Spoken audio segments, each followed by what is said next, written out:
কই গো, তোমরা সব কোথায়? আমি কিন্তু তোমাদের সঙ্গে গল্প করতে চলে এসেছি। আর কদিন আগে আমি যখন আমার মেহেন্দির ভিডিওটা পোস্ট করেছি, তোমরা অনেকেই কিন্তু জানতে চেয়েছো যে আমি মেহেন্দিতে কি দিয়েছিলাম যে এত সুন্দর কালার এসছে। সব বলবো আজকের।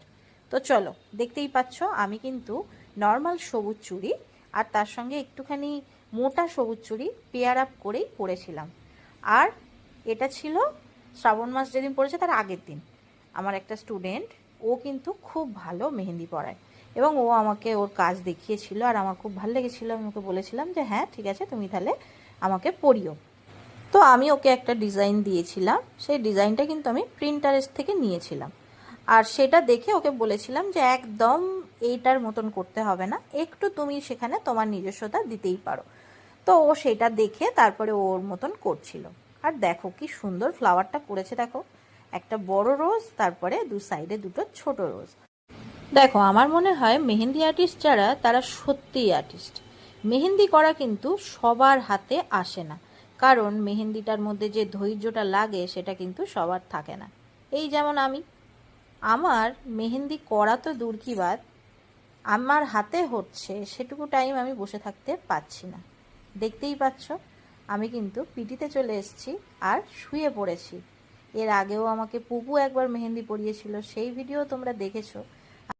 যেহেতু আমার ব্যাক পেনের সমস্যা আছে, একই পজিশনে বেশিক্ষণ আমি থাকতে পারি না, সেই জন্যে আমার নেল আর্ট করতে গেলেও এই একইভাবেই করতে হয়, আবার এই মেহেন্দি করতে গেলেও একইভাবে করতে হয়। দেখো ডিজাইনটা জাস্ট দেখো কি ভালো লাগছে না?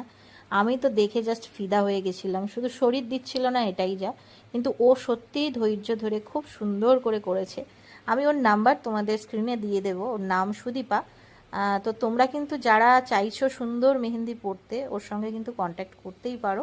ও খুব সুন্দর ধরে তোমরা যে ডিজাইন দেবে সেই ডিজাইনই কিন্তু করে দিতে পারবে। দেখতে পাচ্ছ এখানে আমার ডিজাইন আমি যা দিয়েছিলাম ও কিন্তু সেটাই এনেছে। এরপরে ডিজাইন কমপ্লিট হয়ে যাওয়ার পরে দেখো আমার হাতে একটা লিকুইড দেওয়া হচ্ছে। এই লিকুইডটা আর কিছুই নয়, বেশি পরিমাণ চিনি, তাতে সামান্য একটু জল দিয়ে সেটাকে ফুটিয়ে নেওয়া, মানে ক্যারামেল করে নেওয়া। সেই ক্যারামেলটা নিয়েই কিন্তু আমার হাতের ওপরে দেওয়া হচ্ছে। আর হ্যাঁ, এই সময় সায়ন্তিকাও কিন্তু খুব হেল্প করেছে। তো আমি সুদীপা এবং সায়ন্তিকা দুজনকেই খুব মন থেকে অনেক অনেক ভালোবাসা, থ্যাংক ইউ বলবো না, কারণ থ্যাংক ইউ বললে বকা খাবো। আর তোমরা ভিডিওটা দেখে চুপচাপ চলে যেও না, জানিয়ে যেও কেমন লাগছে। আর এখন যে ভিডিওগুলো ফটোগুলো দেখতে পাচ্ছ, এগুলো কিন্তু পরের দিন এই কালারটা এসছিল। টাটা।